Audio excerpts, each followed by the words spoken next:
Hey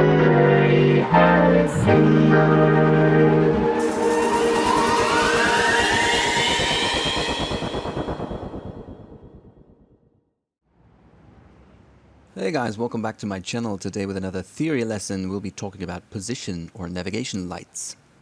The position or nav lights are a set of steady lights that you are required to show from sunset to sunrise, so basically during nighttime. Other than the name suggests, navigation lights do not actually help you to navigate your aircraft. Instead, it helps you to determine the relative position and direction of travel of another vessel. And yes, I just said vessel. Like a lot of things in aviation, the principle of navigation lighting was carried over from seafaring. Nav lights also help pilots to immediately recognize which vessel has the right of way. Therefore, it can be regarded as a rudimentary form of collision avoidance system. So how does it work? Each aircraft shows a red port light visible from 110 degrees from dead ahead to the left of the aircraft's heading.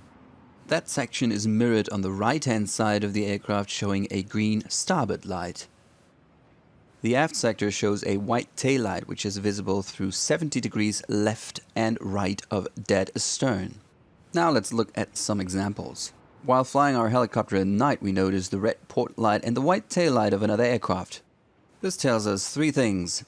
Since we are seeing the red light as well as the white tail light, that means that we are looking at the left-hand side or port side of the aircraft. It also tells us that should we be on a converging path, the other aircraft will pass us from the right to the left. And that tells us that the other aircraft has the right of way.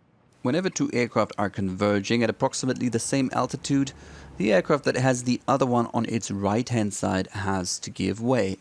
Keep in mind that independent from that rule, if you're flying a helicopter, you will have to give way to non-engine driven aircraft such as balloons or gliders. If you have trouble remembering the colors, simply ask yourself the question of which color is port wine. Next example, should you see a red port light as well as a green starboard light, you are looking at the front of an aircraft, so the other aircraft is flying towards you. Whenever two aircraft are approaching head-on or near head-on, each pilot shall alter her or his course to the right. In the next example, the aircraft shows you the green starboard light as well as the white tail light. You are looking at the right or starboard side of an aircraft, and seeing as the light is green, you would be the aircraft that has the right of way. Naturally, if a collision should be imminent, it is very important that you take all measures to avoid the collision, even if you do have the right of way. Never strictly follow rules without thinking for yourself. Finally enough, if you see a white tail light, that means the other aircraft is flying away from you. Should you fly at approximately the same altitude and you want to overtake the other aircraft, you may do so on its right-hand or starboard side, and of course you need to keep well clear. So that's it for position lights and the right of way. I hope you enjoyed it, hope you learned something. If you did, like the video, hit the subscribe button, and I'll be seeing you around next time. Later.